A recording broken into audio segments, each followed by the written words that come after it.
Hey, good afternoon. My name is Woodfin. I'm Superintendent of Education for Ottawa County Schools. Thank you for tuning in to watch our presentation today on the upcoming tax initiative.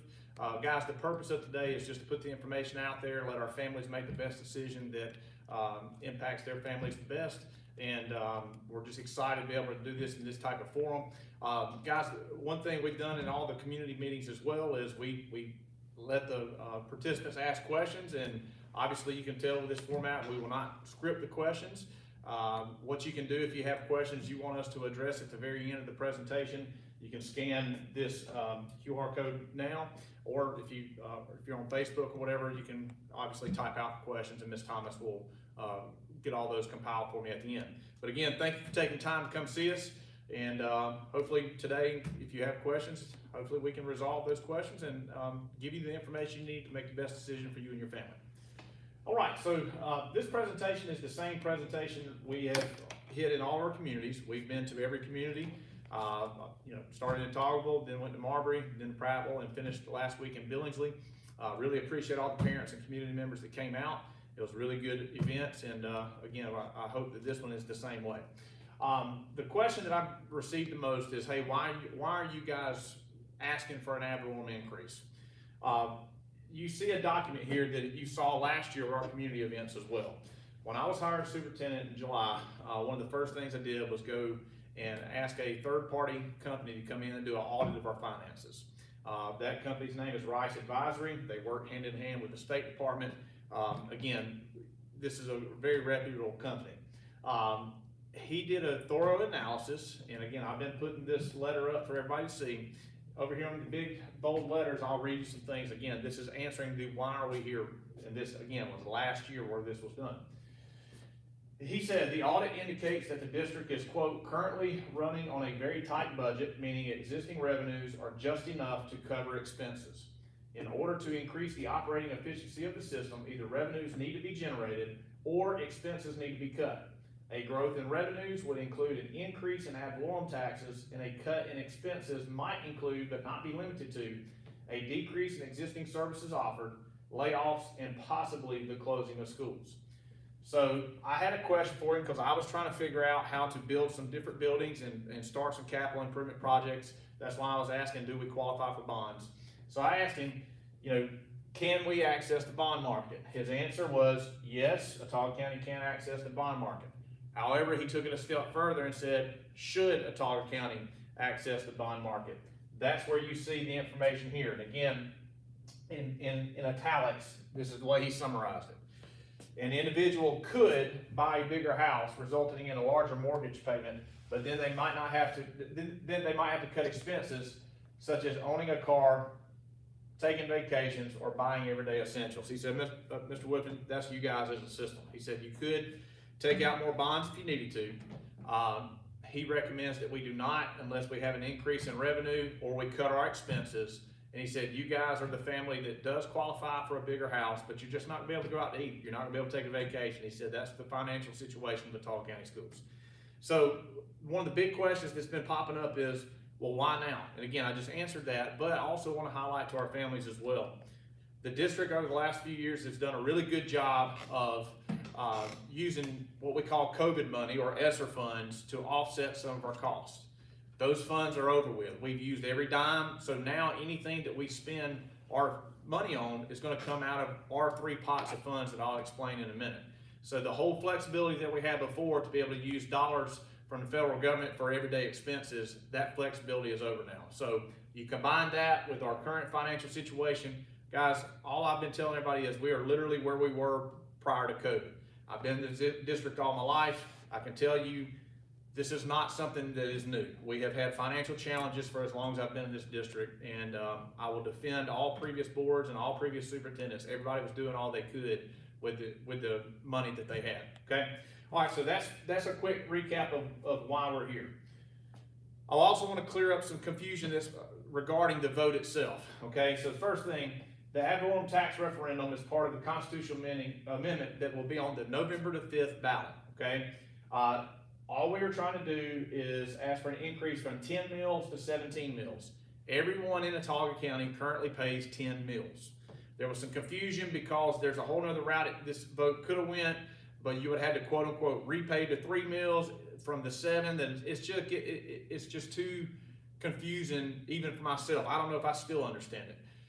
Meeting with our local legislature members, this was the cleanest way and the easiest way. Everybody pays 10 mills.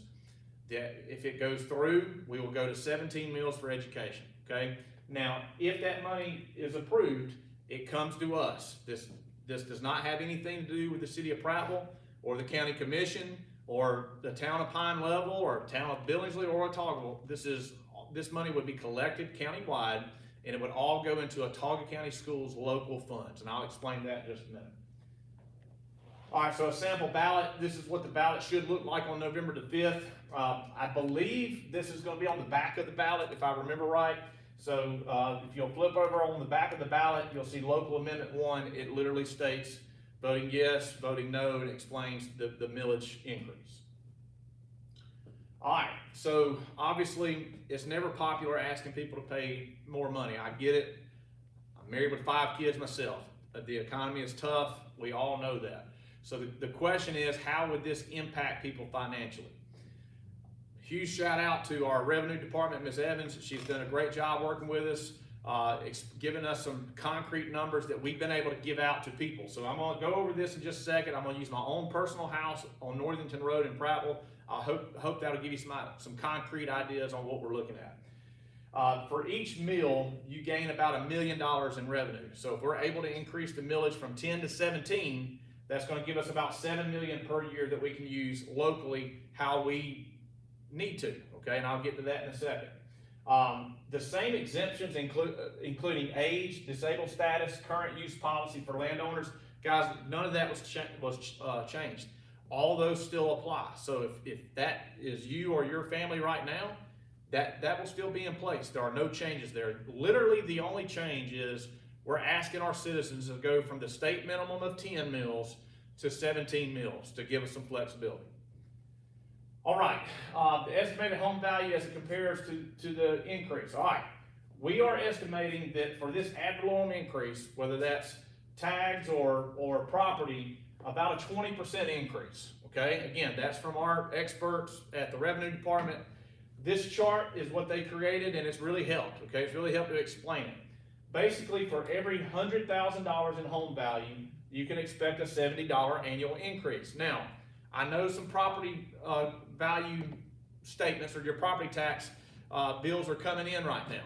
And a lot of you, like myself, you're seeing your property tax was increased a little because the value went up. Here's what I would recommend everyone do. Take that statement that came in and look at the chart and add it up. So here's a concrete example. My house, the property tax value on it, it was going to be $1,028, okay? It's about a $400,000 property assessed value house, okay? So if I go to the chart and I say, okay, I was paying roughly $1,020, my house is a $400,000 house, I follow my value, it's $280. So my property tax, if this passes, I can expect my taxes to go from $1,020 to $1,300, or like I think I said it's $1,028, it would be $1,308. Again, our goal is to be transparent. My goal for today's meeting is just to give you the information, let you have the same access to the information that we do, and then you decide what's best for you and your family. This last bullet right here, to find out what a home is worth in Otago County, visit the Revenue Department's website. So you can go to the Otago County Department of Revenue, you can type in your address, it'll give you your value. You then take your value, you find out where you're at on this chart, and that's what you can expect to pay for that. Now the question has come up numerous times in the community meetings, well, that's for houses that you live in. What about property owners? In other words, if you have land that you do not live on. Ms. Evans with the Revenue Department has said numerous times, tell landowners to call me, because it just depends on how you have your land coded. On average, the landowners that have called me back, they're all saying the same thing, that it's about a 20 to 25% increase depending on how they use their land. I'm not saying it's going to be 20. Again, I have no idea on the land side of it because it just depends on how you're using your land.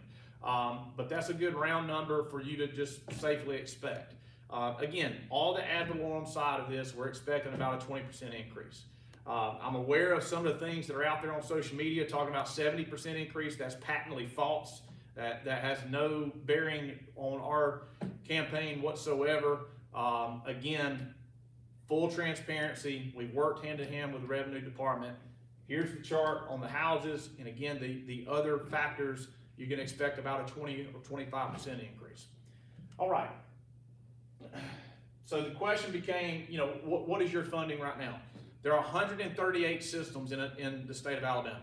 We are currently ranked 128th out of 138 in total funding. If this initiative passes, we will move up to 114th.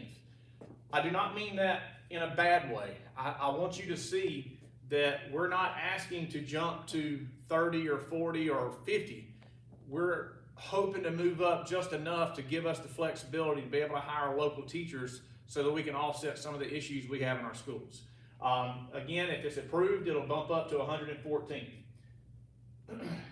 Again, this slide, again, if you have some questions as we're going, scan that slide, or you can send them to Ms. Thomas. She's watching as well. You can just type your question out, but this will probably be a little easier for you if you just scan that. And again, I'm gonna try to answer everything at the end. If you ask a question that I get stumped on, we'll obviously have your name when you punch it in, and I will get back with you. We've been very meticulous on making sure that any questions we get, we've answered. So that will continue with today as well. All right, the budget per pupil, how's all that factor? Okay, we collect the state minimum of 10 meals per student, or 10 meals. The funding breakdown is we receive 63% of our dollars from the state, 23% of our dollars from local, and 9% from federal funding. Now, quick word on this, and I'm gonna get to it in just a minute. All of us have checking accounts at home, all of us, okay? As you know, you get your money, you put it in the bank, you use that money to pay your expenses. The school system's similar, but it's different as well. We receive funds from 3 different areas: federal government, state government, local municipalities, okay? Any money that comes from the federal government is going to be earmarked on how you have to spend it, okay? I'm going to give you those dollar amounts in a second, but just remember, if they send, say, I don't know, $300,000 and it's coded to homeless students, that is a great program. We're so glad to be able to help our students. But let's say I only need 100,000 of it. In the business world, you would just take what you don't use and you would apply it somewhere else. We cannot do that as a public school, okay? Anything that comes from the federal government that is earmarked a certain way has to be spent in that world. Same thing with state dollars. Everything from the state, there's some, and I'll get to this in a minute with our ATF funds, for the most part, anything that comes from the state literally is how we staff our schools. And I'll explain that in detail in just a minute. The only area that you really have flexibility to spend money how you need to spend it to solve your issues is your local pot. In a minute, I'm going to give you a detailed breakdown of how that works, and you'll see where the issue is for us. All right, on average, the district spends an average of $10,300 per student, an average of $1,750 less than the state average, and nearly $9,000 less than most funded systems. Okay, that's a mouthful. We're 128 out of 138, okay, so we're at the very bottom. Obviously, if you were 70 or 80, you'd be about average. So if the state spends $12,000 per student, or excuse me, if that's the average, then that's what we would be. Because we're at the very bottom, obviously we're going to spend significantly less than the average. That's what that bullet means. We're about $1,750 less than the state average per student. When you talk about your higher funded schools, mainly North Alabama, a lot of your city systems, they're $9,000 more than what we are. And on top of that, you look at where we're at the very bottom, they're basically double where we are. So I get a lot of questions about facilities and schools and a lot of these things, and the answer is we can only do with what we have at the local level. And I'm going to explain that in just a second. All right, our enrollment numbers. I have showed this chart at every community.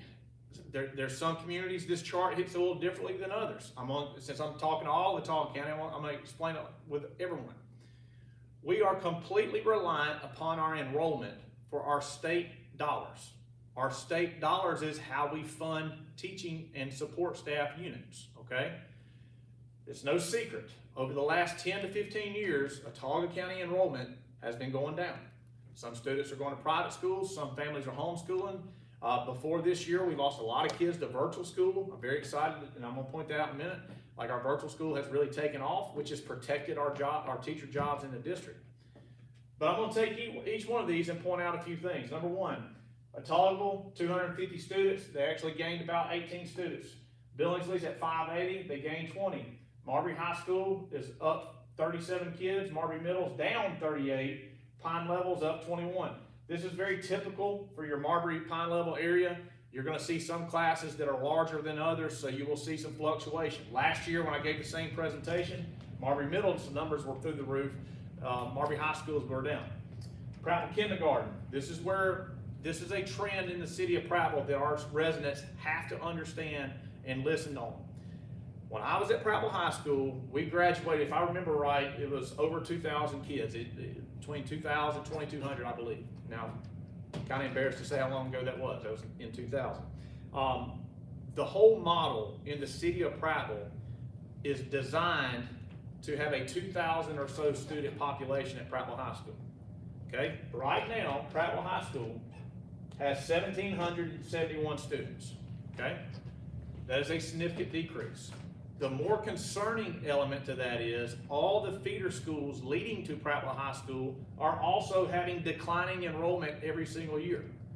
Where the big issue in the city of Prattville is Prattville Kindergarten has usually averaged about 500 students. For the last several years, we have averaged about 400.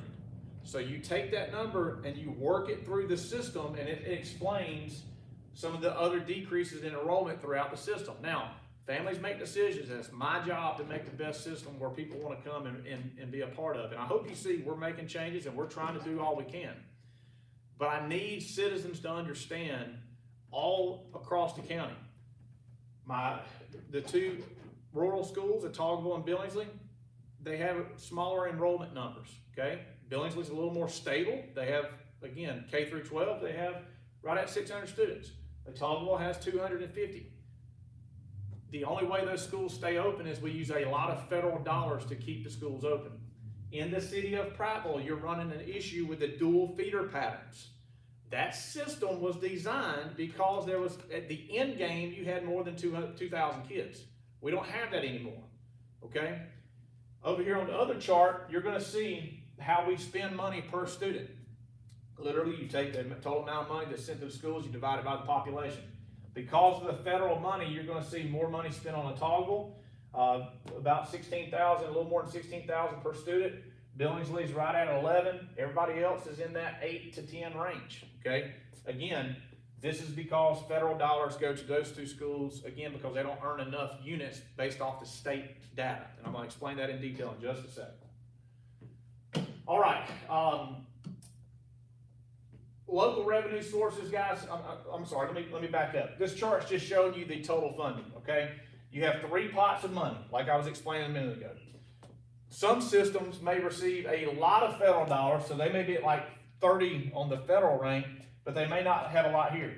The reason we're at 92 state, 108 local, 101 federal, and then 128 overall is there's not one large pot that offsets the others. We're one of the few districts that at all 3 of the pots, we're on the bottom tier of funding. So obviously, if you're at the bottom tier of funding on all 3 pots of money, you add those pots together, you're naturally gonna be at the bottom. All right, the pie chart to the right. I know it may be kind of hard to see online. This larger portion here is state dollars, okay? That's $69,490,960. Guys, a lot of that, a majority of that is sent to the schools in terms of teacher units and support staff units, okay? The way we hire teachers, the system is this. You collect enrollment data. That data from the year before determines how many units you're gonna get. So for example, many of our elementary schools, Billingsley, I know for a fact, Prattville Kindergarten, I had to add a unit. We had some special education numbers that went up this year. We had to add a unit late. When we opened the doors at a lot of our elementary schools, we have to add local units because we don't have a way of accounting for the kids that come in late. Okay, the reason for that is this. All the units that are in the schools right now are determined by last year's numbers. Okay, I hope that makes sense. So right now, our enrollment that we have right now does not solve the needs for this year. It is used for the following year to staff your schools. Okay, here's a prime example. I was at Marbury the other night. I just showed you their enrollment. They're up about 40 kids, but their units that were given to them last year was less because their enrollment was down. So Marbury High School opened the year this year short a unit because they lost a teacher unit because we didn't get the enrollment numbers with larger class sizes. Marbury will gain some units this year for next year, but there's no way to adjust and work on the class sizes right now. That's where local dollars, local units come in to help offset that cost. So large percentage of everything comes from the state. About 10% of the money comes from the federal government, and then you see this pie here, basically a quarter of it is local dollars, okay? We run about a $110 million budget. I've seen the comments and people's asked me, that's a lot of money. I agree, it is. What people don't understand is we do not have the flexibility to spend those funds as needed. I'm not going live today to bash charter or private schools. I don't do that. I think both entities will tell you I've tried to help them some when they've had questions. But here's the reality that I need Autauga County residents to understand. Charter schools have more flexibility with how they use their state dollars than public schools do. It's a built-in advantage. I personally don't think it's right. I don't make the rules. They have more flexibility with how they use their state dollars. We do not have that flexibility. Obviously, private schools do not have to rely on state dollars. They're privately funded. They can do what they need to with their money. So when you see things coming like the CHOOSE Act, where we're going to lose funding for students to go to private school or to choose to go to charter schools, when your entire model is funded by enrollment, you can see the issues that may be coming down the road. That's why we're working so hard to improve our schools to keep our enrollment where it is, okay? So the whole point of all that is this. We staff our schools based off state dollars. Systems that have local dollars fund the shortfalls or the large class sizes. They hire teachers through local dollars to offset the problems. We have a very limited amount of capacity to be able to do that, okay? All right, so what this is showing you is our local revenue, okay? 21 million is what we receive basically from tax money, okay? You see property tax, $10,270,060. Sales and use tax, $10 million and some change, other tax, right at $400,000. So, for us to make things happen at the local schools or facilities or local units or you name it, it comes out of our local dollars. But I'm gonna go back and show you this. We've received $69 million from the state. In order to get the $69 million, we have to pay 10 mills of value back to the state, okay? We receive 10 mills in property tax. It don't matter if we have 400 million houses get built over the weekend. The 10 mil value is the 10 mil value. If that number goes up, we still gotta send that dollar amount back to the state, okay? So 10 mills comes in, 10 mills goes out. If you had 13 mills, I would get 10 mills in, I could keep 3 mills, send 10 mills back. So that's the exchange. We've done this now for 2 years. You know, I'm gonna show you how we operate with our local dollars. These nice fancy $1 million bills. I'm gonna round up and down on these amounts, but you'll see where I'm getting at, okay?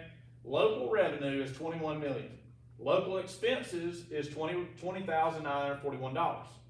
At the end of the year, this is our current budget. We're expecting to have about $200,000 left to fund any issues that pop up. Here's how we get there. I just told you, we gotta give the state back some money. So I've got 21 $1 million bills.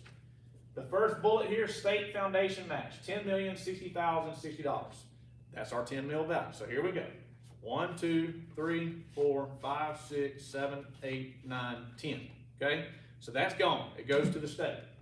State capital funds match, sped maintenance of effort. Long story short, to get those dollars from the state, we have to give them some back. Again, it's a good business model. We're going to do it all day long. But you add those two amounts up, one's 439, one's 413, that's about one.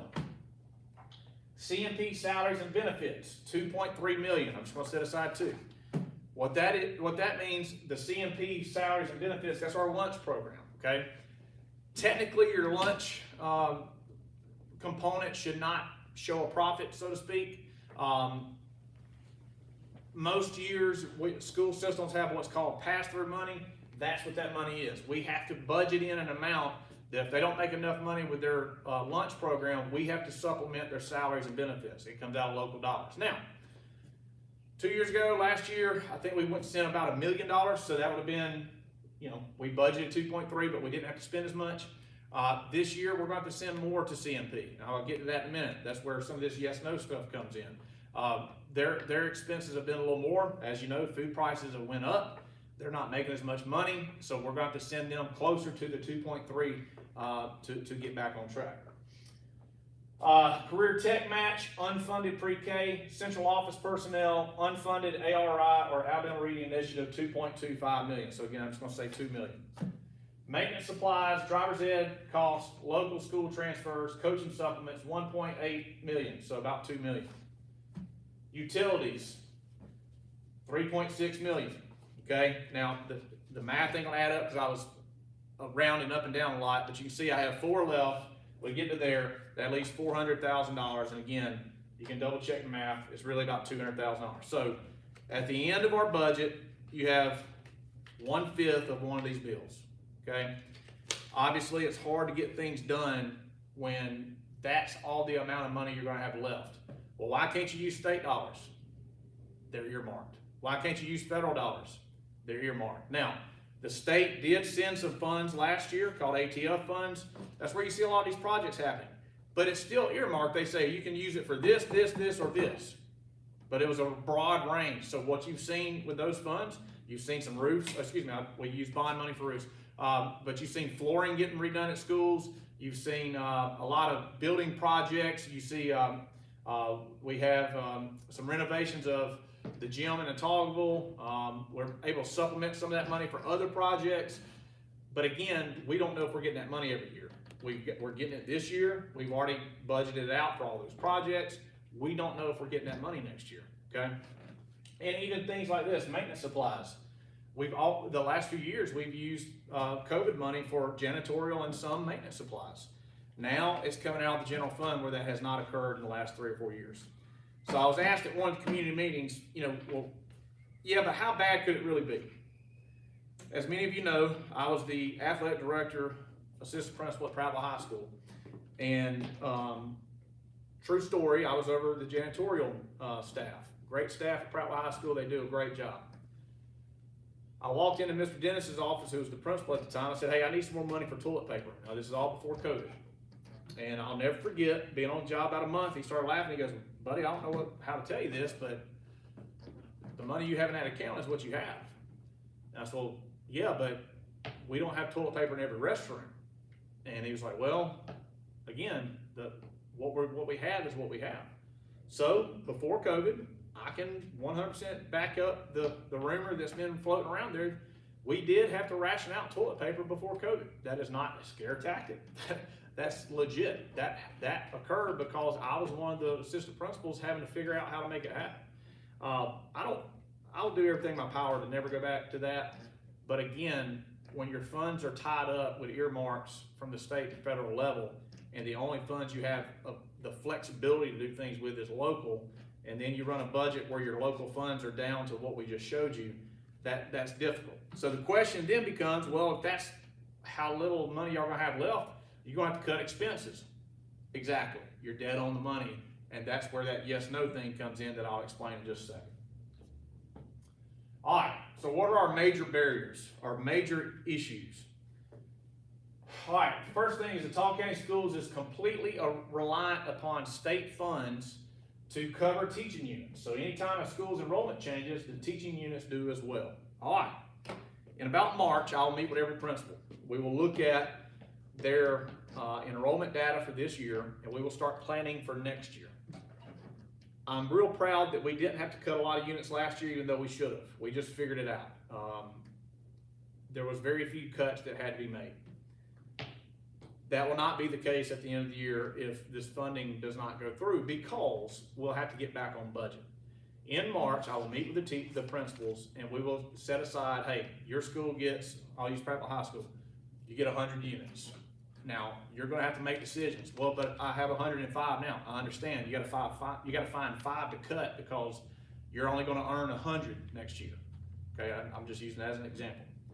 Other systems do not make those types of cuts. They look at the data and they say, okay, you're only earning 100, but your 8th grade number is really large, so you're still gonna lose a unit, but we're gonna locally fund 4 units for you. That's how schools work across the state that have the funding to do so. So what's the blowback for the principals? It is so hard to grow programs. It's so hard to grow teachers because you never know who you're gonna have to cut because you lose units. True story, I try to relate everything back to what I've experienced in Otago. I would never trade my experience in Otago for anything. It's the greatest system in the world. I know I'm biased, this is home, but we do a lot with a little, okay? But at Marbury High School, I lived it. Our enrollment went down, and I had to make a decision to cut 1 or 2 teachers, okay? As I was getting ready to make my cut, I had a coaching change. The person left. So then I had to decide, do I cut art or do I not have girls softball? Guys, I'm not being ugly. I know I'm a former coach, but we're in Central Alabama, okay? And not saying art's not important, because it is. I'm gonna get to that in a second. Obviously, I chose to cut the art program at Marbury High School. It's one of the hardest things I've ever had to do. We had 150 kids that ran through that program. It was a great program. Now, I'm very proud to say the next year I brought it back, and it's going really, really well. But the point of that is, I said when I got in this role, I will do my best to never put a principal in that spot again, because having lived it, that's tough. That's very difficult. Well, why don't some schools have different electives? Again, you're only able to cut non-tenured teachers. So when you lose units, you have to cut the ones that are not tenured. In most instances, that's going to be the new classes that you added or the new programs that you started. That's just the way it's got to be for principals. And that's why you see, I'll say this, that's why you see our academic offerings, especially in the secondary level, they're kind of leveled off. They're kind of stale. I've used that word a couple times. The schools are doing everything they can. We need to be able to give the schools more flexibility to add to their offerings for the classes, and then you wouldn't see a stale offering. You would see a more diverse and robust offering. But again, without those local units, guys, it's not possible, because you're completely reliant upon what you earn from the state, okay? And then if your enrollment goes down from the county, there's no way to adequately and properly distribute those units without somebody taking a cut. If your enrollment for the county goes down, you have to lose units. A good rule of thumb, for every 20 students that walk out the door, that's 1 teacher that's going to get fired at the end of the year. That's just a good rule of thumb. So anyway, that's our major barrier. I've said it every place I've been to. If we don't solve anything else, we have to solve the local unit issue. We have to be able to set some money aside in our budget to accommodate those needs as they pop up. Oh, that ties in the second one. I'm sorry, I kind of jumped ahead. The district only funds the absolute required teacher units due to the lack of local funding, leaving no options. Okay, I just covered that. There's no ability to incentivize employees for going above and beyond, creating motivation to continue investing in students. I'm very proud of the supplement overhaul we did with our fine arts and athletics this past year. I'm going to get into that in a second. But right now on many campuses, teachers are doing SGA, teachers are doing first priority, teachers are department heads, teachers are doing all these extra duties, and we don't have a way of compensating them for it, because again, that comes out of local dollars. So what happens is our teachers go, you know what, I can leave this school, go across the county line, and I'll get a supplement, or I'm not expected to do some of that stuff. We're losing a lot of good teachers, and we've been very fortunate to hire really good teachers back. But guys, if a 20-year veteran walks out and I have to hire a first-year college graduate, we all know there's a price to pay for experience. so that's the dilemma that we're in. We have very little ability to renovate aging facilities. Guys, if the ATF funds didn't come the last 2 years from the state, we wouldn't be doing the projects we're doing. You know, I try to stay off social media quite a bit. I don't do it a whole lot. Kind of embarrassed to tell you, I don't know a whole lot about it. I try to stay off of it. But I posted something a while back where I talked about the truth is teachers at Prattville Primary kept swimming pools in their classroom to catch the rainwater. Guys, that's true. Now, we fixed the roof the other day, but that had been going on for several years. Well, why? The district didn't have the funds to fix the roofs. It's nobody's fault. I see it differently now than I've ever seen it. When you get to the end of the year and you're trying to fix as many issues as you can, there's only so much you can do, okay? So renovating facilities is an issue. In the city of Prattville, a lot of the schools were built, well, you take Prattville Primary, it's 100 years old. Prattville Kindergarten, we're getting a new kindergarten school, it's 100 years old. Prattville Intermediate, Elementary, Prattville Junior High, they were all built in the 60s. Prattville High School was built in the 70s. Marbury High School is the newest in the district. It was built in 2010. You know, we have very little ability to renovate, to expand buildings because so much of our money is tied up in other areas. We have $47 million in debt. Now, guys, that's actually not a bad number because about $30 million of it's tied up in the Prattville Kindergarten and buses and things. We've been very fortunate to be able to pay off some of our bonds. I got to give you a huge shout out to Senator Chambliss and Representative Smith and Representative Starnes, Representative Lawrence, and Representative Starnes. They were all instrumental in helping us get a grant that did pay off some of our debt, and I'm very thankful for that. But again, it's hard to pay off debt faster when you don't have a lot of money at the end of the year, okay? All right, so that's some of our barriers. You know, I mentioned declining enrollment at Prattville Kindergarten, Prattville Primary, Prattville Intermediate, Prattville Elementary. The older buildings in town, we're seeing enrollment decline. When we did open enrollment this past year, part of what we did was we asked families to tell us why they wanted to transfer schools. The overwhelming number of families that transferred from that side of town to Daniel Pratt, the families voiced that they wanted to be able to put their kids in one school instead of having to go to several different schools. Guys, I completely understand that. I got 5 kids in the system myself. I understand that dilemma. Well, for whatever reason, we're losing enrollment at a lot of our schools, Prattville Junior High as well, Prattville High School. As the enrollment declines, it ties into our teacher units. It causes big problems. Rapid enrollment growth in Pine Level, Marbury communities. I was out there and they asked me, they said, hey, you know, what you gonna do when they put in new neighborhoods? And guys, I'm embarrassed to tell you, there is no plan. There's no way with our current funding to accommodate the growth that's going on in that community. Now, if it got severely out of hand and we couldn't do something with buildings, you would see district lines redrawn because there's no way to accommodate the growth. What I just said is probably not popular, but I need everybody to understand the reason I'm doing this presentation is I need our people in Autauga County to understand Autauga County has long-term planning issues because we don't know which way to go. If the answer is no, then we will start making those plans long-term. If the answer is yes with the tax referendum, okay, well, we can make some other plans, but we've got to know which direction to go, and that's why November 5th is so critical. I'm not here to ask you to vote yes. I'm not here to ask you to vote no. I'm here to tell people and explain the financial side so that in 26, 27, when we expect a lot of these cuts to occur, our families know, well, you know what? They went around, they told us what was coming, and you know, we made our decision. And again, I firmly believe my job is to carry out the will of the people. So the board feels the same way. We're going to carry out the will of the people. All right. Small enrollment numbers at Autauga and Billingsley per grade level, okay? Billingsley fights an issue because they're right there on that cusp. They have about 50 kids or so per grade level. Well, if you're a Billingsley family, you know that some grades may have 60 and you have 2 teachers. So your class sizes are like 30 kids. There's no way for Mr. Griffin to make those changes at Billingsley or some of our other schools with the same dilemma because they don't earn enough units to get those class sizes down, okay? So our low numbers at Billingsley and Otagoville causes a problem. Otagoville, is a K through 12 school. There's 250 students there. Okay, they have a couple of classes out there. Mr. Ziegler will tell you, there's some classes that are 30 plus. Well, that's caused a problem because as that class grows, that's a large class for somebody to teach. You need to be able to split it off. Well, you can't split it off because what are you going to do the following year? You can't keep adding teachers every grade level.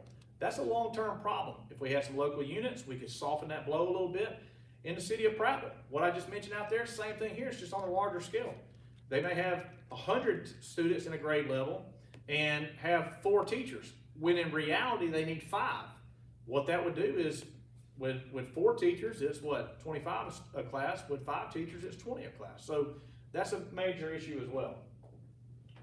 All right, leads us to this, okay? Guys, I promise you, I'm not trying to scare people. I've heard that many times. I am not standing in front of you and telling you every single thing on the right, on the yes side is going to happen. I'm not telling you everything on the no side is going to happen. This is us trying to give you a detailed analysis and an explanation on what we would like to do, okay? You don't see buildings on this side. I'm not telling you that if we're able to get some more funding and move some things around, if it created enough capital there, you might see some buildings. I don't know. These are our main priorities. I am focusing on our employees and our students. I firmly believe that you have to shore up the employee side and the student side before you can get to the building side. Now, if this funding goes through, and again, we're able to shift some stuff around, you may see some things go through. You very well may. I don't feel comfortable saying that will happen, which is why it's not up here, okay? What will happen? We will solve this local, well, I'm not gonna say solve. We will be able to work on our local unit side, because what I would like to do is hire additional teaching units with local dollars. So what we would do, just like in my budget I just showed you, we would have a line item in that budget where we say, okay, because we have an extra 7 to 8 million here, we're gonna set aside $1 million, $2 million for local units. Each local unit costs about $100,000. I wish our teachers made that. That's salary and benefits. Since you're not getting the money from the state, you have to pay everything. So if we said $1 million and we set it over to the side, that's 10 local units that we could help disperse among the schools to get down class sizes and to soften the blow of declining enrollment.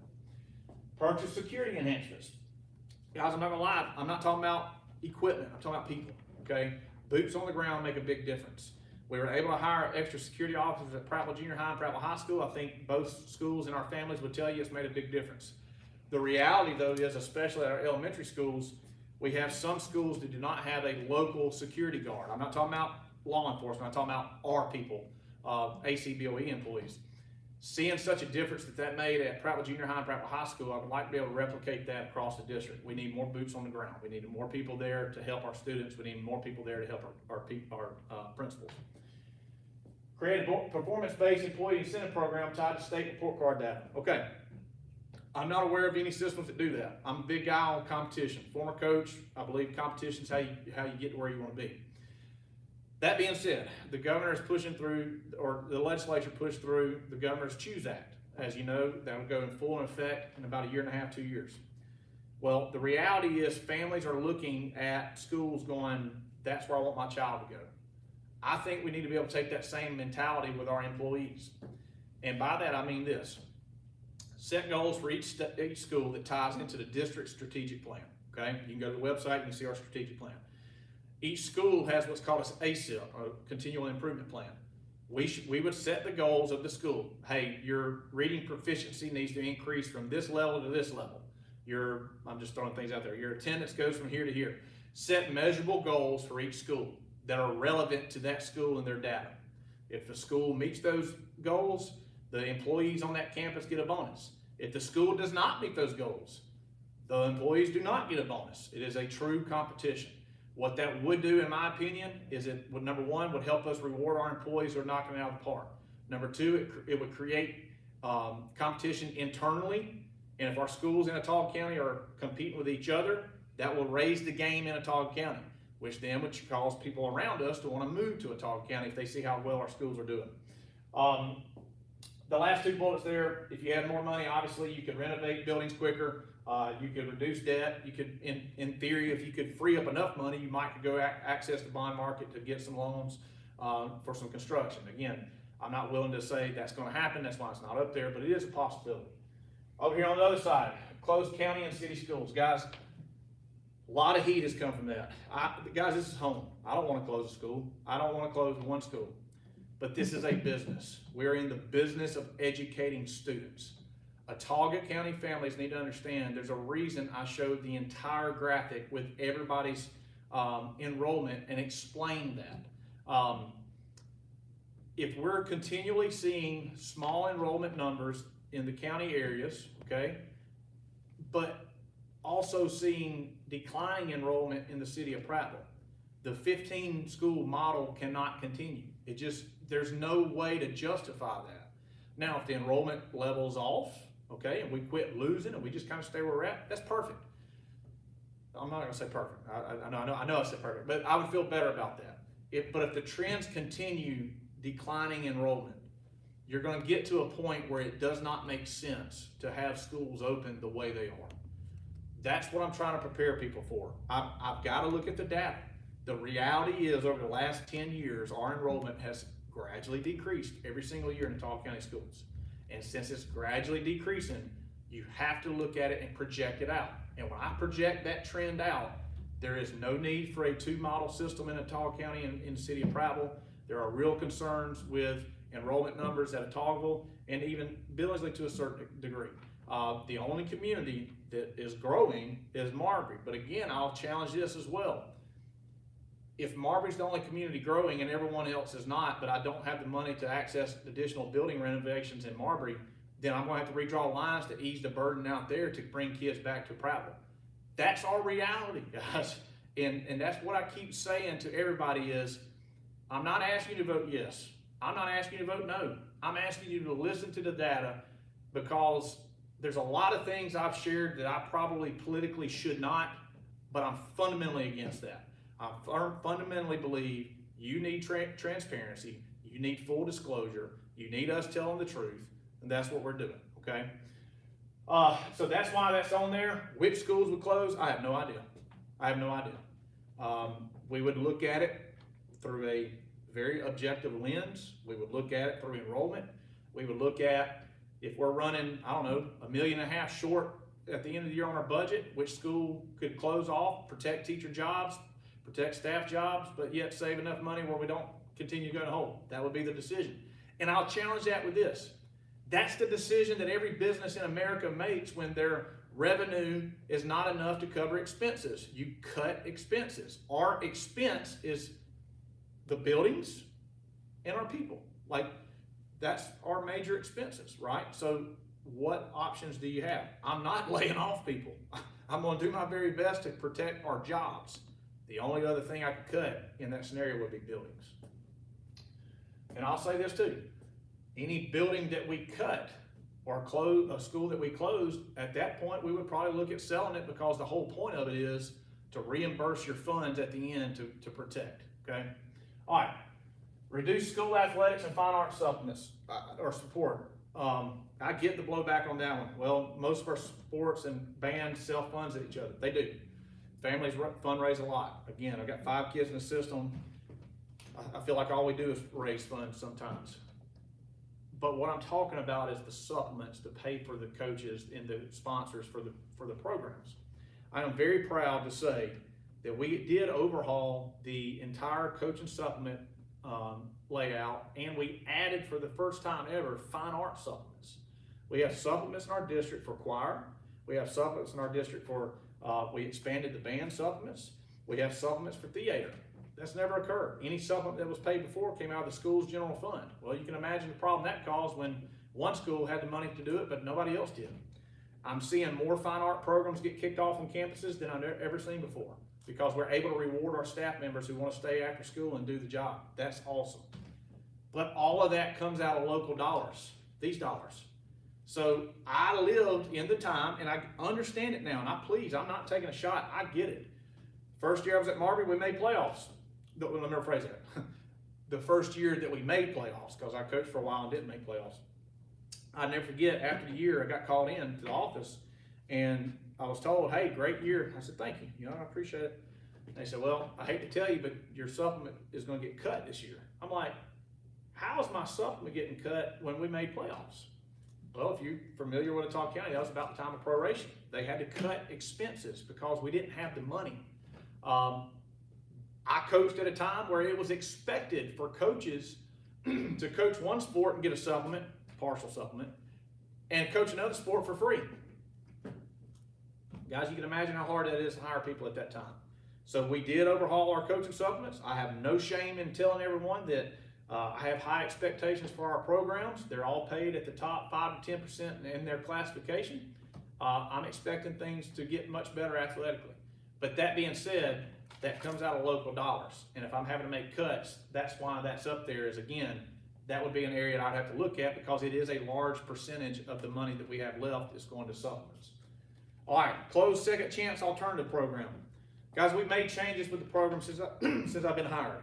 You know, we added in the early release program. We've added in some other things. I'll be the first to admit, you know, we're trying to streamline that process there. But here's what people don't understand. Second chance is locally funded. Now, we pull units from schools, Prattville High School mainly, Marbury High School. We pull units from schools that they earn and send them to second chance. If I'm facing a dilemma of shutting a school, and I met with our alternative school staff, they understand why this is up there. If it comes down to, hey, you're $1 million short, and to get back on budget, the easiest thing to do is close alternative school, then that's what I'll do. I'll have to close the alternative school. Now, I would be able to move our staff members back to base schools, but that causes a problem because what do you do with students that make a bad choice, and you know, what do you do with them? Well, you'd have to suspend them. That means they're going home without any instruction. That's why second chance is up there. It's locally funded. I want people to understand that. We do get a few grants that help with the cost, but again, it's mainly locally funded. This fourth bullet is probably the most, I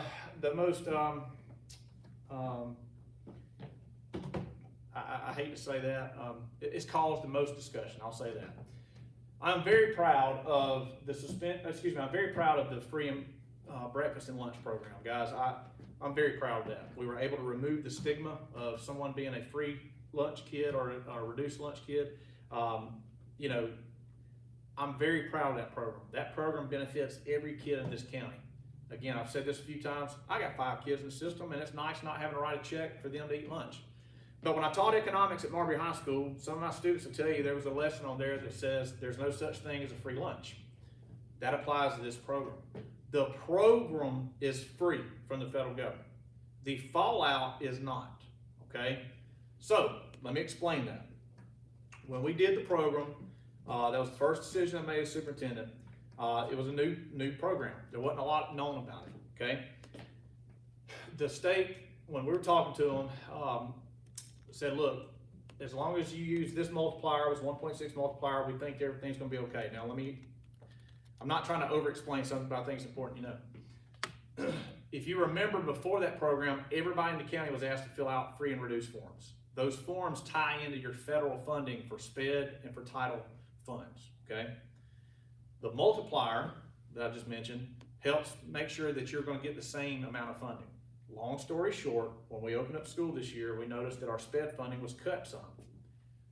When I inquired at the state, it was because the forms were not done, which we were told don't do them. And I'm not throwing them under the bus because this stuff comes from the federal government.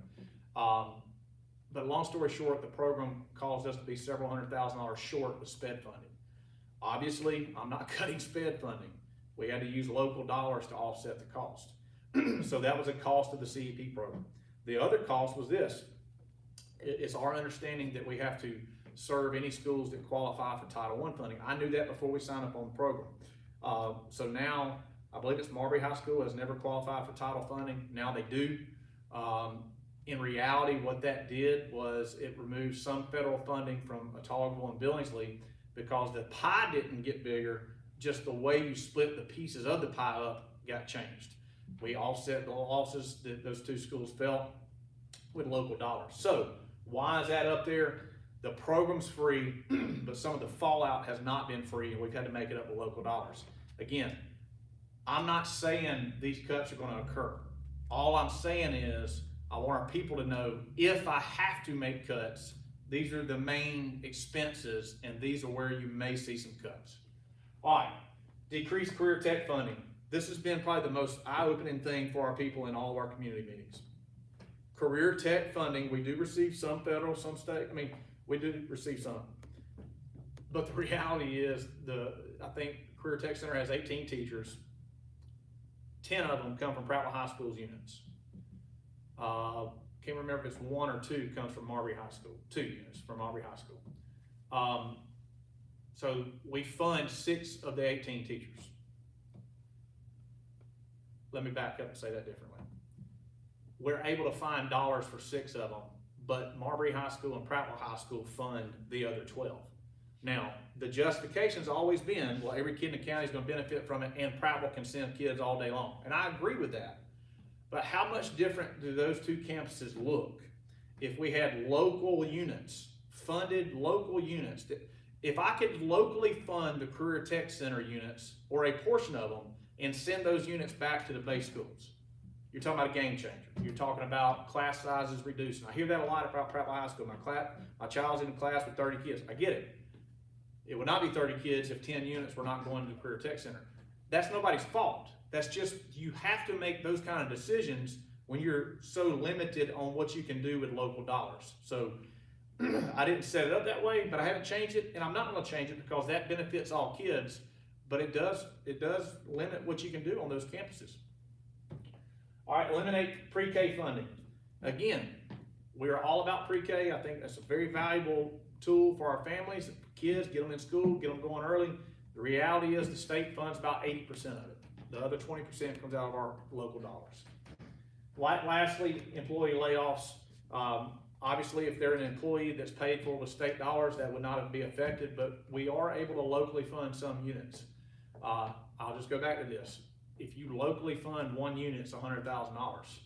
So you can imagine what that scale looks like. If I'm having to find $1 million and there's 10 locally funded units, that's a possibility of getting cut. So it's been kind of awkward to have to end on that slide in all 4 counties, or excuse me, all 4 communities.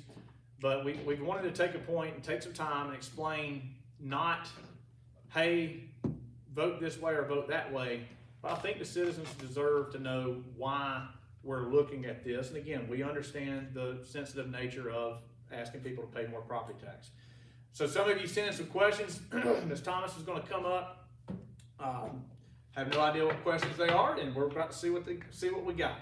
Again, if I don't know the answer, I assure you I'll get your name, and I will find the answer. Ms. Thomas will as well. We'll call you back individually. Hopefully I'm not stumped. All right, just 2. Okay. All right, so one joined us from YouTube. She's a Billingsley parent, so you may want to go back to the enrollment slide. Okay. My question is, are these numbers combined with the online students? Great question. Also, kindergarten has 26 students in 1 class, again Yep. at Billingsley, so how is enrollment down altogether? Yes, all right, great question, thank you, and I did miss that. At the very bottom down here, Atauga Virtual Academy, okay, that became its own separate school. Next year, they will receive funding for teacher units. A lot of our schools, I don't know the exact number from Billingsley, some students, let me rephrase that, every school lost some kids to that, but at least the kids stayed in Atauga County. So Billingsley did lose some kids to virtual. What was the other question? Enrollment? Okay, excuse me. Kindergarten enrollment is at 26, how is it down? How's overall enrollment down? All right, so kindergarten enrollment went up, but when you look at some of the other grades, you had people leave out, you had some people go to homeschool or virtual school or things like that. So that's how it would be. But Billingsley, according to this, is actually up 21 students. Now, a lot of that going up is your kindergartner situation that you were discussing. I believe we hired a 3rd unit the other night, Tuesday night. Starts Tuesday. Yeah, there you go. So that was, thank you for asking that, because that's a prime example of what we're talking about. We knew those sizes were going to be 18 to 20. We open up the first day of school and there's 25, 26 kids. We all know you cannot run a kindergarten class with that many students in it, but the reality is, where do those funds come from? It had to come from our local dollars. Then the other side of that that's so hard is you know, I feel really good about the hire that we're making. But in general terms, when you're having to hire teachers in August, September, October, obviously most teachers are not going to leave their previous district, and you're having to take shots on teachers that maybe have never taught before. Now, again, I feel very good about this hire we made, but that's a prime, and thank you for that. That's a prime example of what we're talking about. All right, last but not least, do you have access to the information that states where Autauga County ranks in ad valorem taxes in the state? Do I have access to the information? The data. So that is linked on our website where they can Okay. see local rankings. Yeah. according to And the rankings that Ms. Thomas was talking about comes from the Alabama Association of School Boards. Those rankings will be updated in the next few weeks because this is about the time of year where they do put them out. So that 128 is the current ranking. Obviously it's a new school year, so they'll have to redo some of that. I personally think that we're actually gonna go down because a lot of these funds, the ranking counted federal dollars that we no longer have. In Autauga County specifically, I believe it was about $7 million last year that was federal dollars that we don't have this year. And it might have been 8 actually. So I do expect us honestly to go further down than 128, but not knowing that for sure, I don't wanna, you know, put that out there that a ranking's different. But again, we're 128 based on the total ranking we have now. Any other questions, Ms. Thomas? Okay, well guys, look, I appreciate you tuning in. Those of you that are gonna watch later on, I appreciate you sticking out the time and watching with us. Guys, we're here to answer your questions. I'm not here again to tell you yes, no.